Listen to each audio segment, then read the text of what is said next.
Buenas humanos, hoy les traigo un nuevo vídeo. 14 mitos históricos que debes dejar de creer. 1. El caballo de Troya. Los principales cuentos del caballo de Troya y la guerra, en general son poemas, específicamente la Ilíada de Homero y la Eneida de Virgilio. El poema épico de Virgilio es el que entra en gran detalle sobre el caballo de Troya, pero también vamos a tener en cuenta que el poema menciona dos serpientes marinas enviadas por Apolo que vienen a matar a un sacerdote, entonces exactamente no puede ser tomado como un hecho histórico. Hay muy pocos historiadores que aceptan el caballo de Troya como algo que sucedió exactamente como lo imaginamos. En lugar de ello, muchos proponen una teoría en la que el caballo era simplemente un ariete y los hechos quedaron distorsionados posteriormente por artistas. No era raro que los soldados le den nombres de animales a los arietes y también fueron a veces cubiertos por piel de animal para la protección contra las flechas de fuego. 2. El Coloso de Rodas. La existencia del coloso no está en cuestión. Fue una de las 7 maravillas del mundo antiguo y, con una altura estimada de alrededor de 100 pies 30 metros, fue una de las estructuras más altas de la época. Fue construido para celebrar el triunfo de Rodes en una guerra contra Chipre y se situó en la entrada del puerto.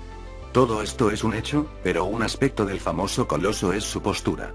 La idea era que el coloso se situara sobre el puerto, con cada pierna en un pilar gigante de los lados de la entrada del puerto. El problema es que no hay ninguna evidencia histórica para apoyar esta afirmación. Modernos ingenieros coinciden en que una estatua de bronce de este tamaño no sería capaz de mantenerse en esta postura. Por otra parte, la posición significaba que el puerto habría tenido necesidad de ser cerrado por completo durante la construcción y mantenimiento. La estatua muy probablemente estaba de pie en una posición normal a un lado de la entrada. La representación ficticia es, una vez más, el trabajo de artistas que pensaban que el coloso se veía mucho más imponente si se situara sobre la entrada del puerto. 3. Señal romana del pulgar abajo. Si sabes lo que un pulgar hacia abajo significaba en la época romana, esto probablemente significa que usted vio Gladiador y eso es todo lo que podemos decir con certeza. No se hace mención alguna de que con pulgares hacia abajo destinadas a matar al luchador derrotado. La práctica en sí existió y se llama pollice verso, que en latín significa pulgar girado. Sin embargo, todo lo que sabemos es que se trataba de un gesto del pulgar y eso es todo. Como antiguo poeta romano Juvenal escribió, los gladiadores se ganarían aplausos matando a quien quiera que la multitud con un giro de pulgar le ofrecen para matar. La idea de que un pulgar hacia abajo significaba una sentencia de muerte proviene de un artista, un pintor del siglo XIX llamado Jean-Léon Germe y su pintura titulada Pollice verso. Ridley Scott admitió que se inspiró en la pintura para recrear la famosa escena de Gladiador y eso es más o menos como todos llegamos a creer la historia. Siendo realistas, aún podría ser cierto, pero también es posible que el público utiliza un pulgar hacia arriba, los pulgares en el centro, o incluso un gesto donde podrían meter el pulgar dentro del puño. 4. Magallanes navegó alrededor del mundo. Si usted sabe algo acerca de Magallanes, sabrá que él era un gran explorador que se convirtió en el primer hombre en navegar alrededor del mundo. Esto es verdad solo en parte. La expedición de Magallanes fue, de hecho, la primera expedición en circunnavegar el globo, pero Magallanes no estaba en ella por una razón muy simple, estaba muerto. Magallanes murió a mitad de camino a través de la expedición cuando trató de llevar el cristianismo a la ciudad de Mactan en las Filipinas. Después de su muerte, los miembros supervivientes votaron en una dirección conjunta entre dos personas que asumirían el comando. Sin embargo, solo 4 días después de la muerte de Magallanes, estos dos también estaban muertos por lo que otro hombre tomó el mando. Mientras que él no murió, él probó a sí mismo que era algo incompetente, cuando una de las naves restantes se dañó, se quedó atrás con un grupo de hombres, con la esperanza de ponerse al día con el tiempo después de hacer las reparaciones, aunque nunca lo hicieron. Esto finalmente colocó al comando a Juan Sebastián Elcano, el hombre que terminó la circunnavegación. La expedición comenzó con 5 barcos y 241 personas y terminó con una sola nave y 17 sobrevivientes. 5. Julio César nació mediante cesárea. Los nombres similares son los que prestan crédito a este mito, pero no tienen ninguna relación. Cesárea viene del verbo latino caedere que significa cortar. Podemos decir con casi certeza de que César no nació a través de este método, ya que su madre aún vivía. Si bien es cierto que las cesáreas se practicaron durante la época romana, y siempre resultaron en la muerte de la madre. En realidad, fue una ley llamada Lex Caesaria que declaró que el niño debe ser cortada del vientre de una mujer muerta o moribunda.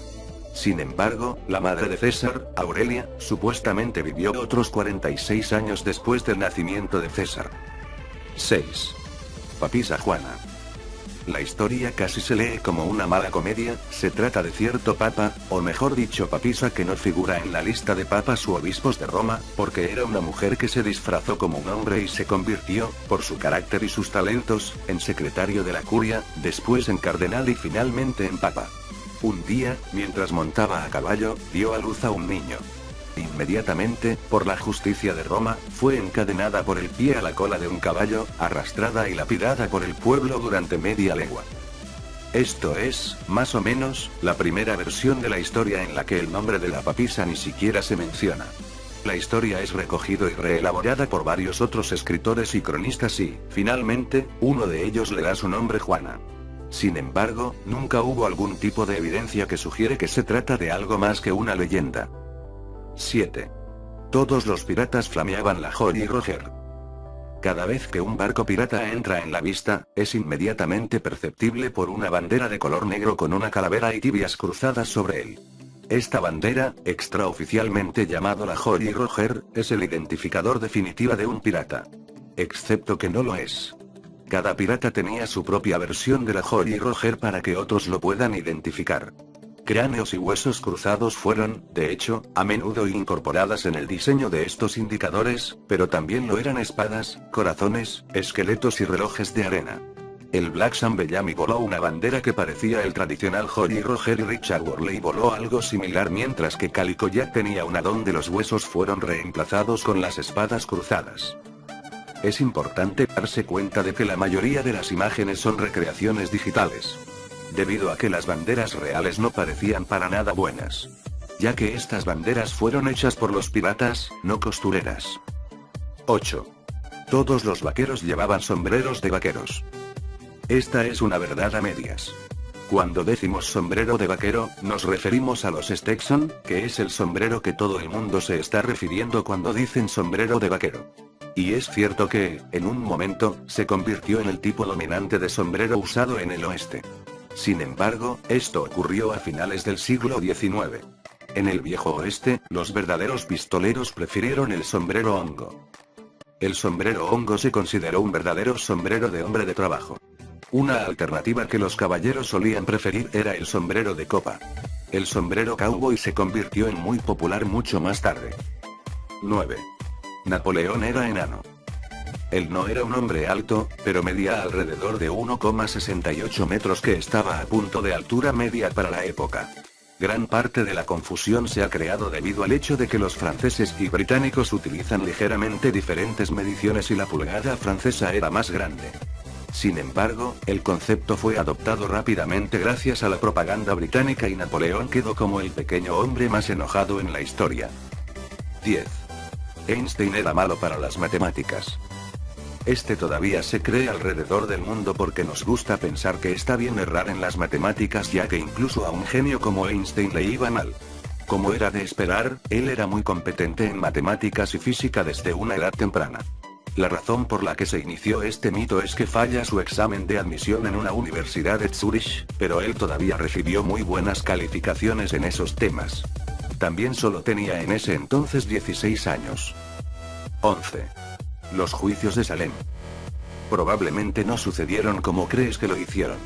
La ciudad de Salem es famosa por una cosa, la quema de brujas en la hoguera durante 1692. Sin embargo, si su única información de lo que sucedió viene de Hollywood, seguramente alguna información es errónea. Para empezar, los ensayos no tuvieron lugar solo en Salem, sino en varias ciudades a lo largo de Massachusetts. Por otra parte, de las más de 150 personas acusadas de ser brujas durante los juicios de Salem, solo alrededor de 20 fueron ejecutados por ella y ninguno fue quemada. La mayoría de ellos fueron ahorcados y uno fue aplastado con rocas. Por último, no todos los acusados eran mujeres. Los hombres eran sospechosos de ser brujas también. 12. Nerón tocaba el violín mientras Roma ardía. Esto hace que una buena historia deje a Nerón como un completo loco que todavía se menciona hasta incluso en el presente. Aunque Nerón no era un tipo agradable para estar alrededor, especialmente si usted es cristiano, esta historia es un mito. La mejor fuente de Nerón que tenemos es Tácito, historiador romano que estaba vivo y que vivió en Roma en el momento del gran incendio en el año 64 A. De acuerdo con él, y otras fuentes, Nerón ni siquiera estaba en Roma cuando comenzó el incendio. Él estaba en Ancio y regresó a la ciudad tan pronto como se enteró y comenzó a organizar los esfuerzos de ayuda y rescate que incluso supuestamente pagó por fuera de su propio bolsillo. Incluso si esto no es cierto, Nerón no habría tocado el violín mientras Roma ardía por una simple razón: el violín no existía todavía. 13. 300 espartanos lucharon contra los persas. Si la película 300 es su fuente de información para la batalla de Termópilas, usted va a pensar que 300 espartanos fueron liderados por el rey Leónidas, que asumió todo el ejército persa. La verdad del asunto es que Leónidas tenía espartanos con él, pero también tenía tespians, micenas, tebanos, corintios, arcadians, etc., así que ya te haces la idea. Los espartanos no estaban solos. Varias fuentes mencionan la fuerza combinada del ejército de Leónidas y todos ellos dan números diferentes, por lo que es imposible saber cuál es la correcta, pero el número más bajo proporcionada por Heródoto es 5.000 hombres, mientras que otras fuentes sitúan su ejército de más de 11.000 hombres. Por otra parte, aunque las fuentes antiguas colocan al ejército de Jerjes entre los millones, las estimaciones modernas son mucho más conservadores, que oscila entre los 70.000 y 300.000 hombres. Lo más cercano a la película fue cuando la mayoría de los ejércitos griegos se retiraron y unos 300 espartanos y 700 aliados mantuvieron firmes con el fin de permitir que todos los demás busquen un refugio seguro. 14. Los vikingos llevaban cuernos en sus cascos. A lo largo de la historia y en las múltiples investigaciones arqueológicas llevadas a cabo, no se ha podido demostrar ni se ha encontrado ningún tipo de evidencia que confirmase que los cascos de los vikingos llevasen dos cuernos, tal y como lo tenemos asociado con su imagen, sino que eran los sacerdotes celtas quienes los portaban. Ninguno de los cascos con cuernos que los arqueólogos han desenterrado en Europa ha podido datarse en la era de los vikingos entre el 700 y el 1100. La mayoría son celtas y se fabricaron durante la Edad de Hierro 800 a.C. y el 100 después de Cristo. El único casco vikingo auténtico que se ha encontrado es del siglo X DC, pero es del mismo estilo que los cascos previkingos del período de Vendel. Hecho con placas de hierro, tiene aspecto de una gorra cónica con protectores oculares incorporados. Además, es posible que solo los altos cargos llevasen gorro, si es que los llevaban. La mayoría de ilustraciones de la época refleja a estos guerreros luchando a cabeza descubierta o con sencillas gorras de piel.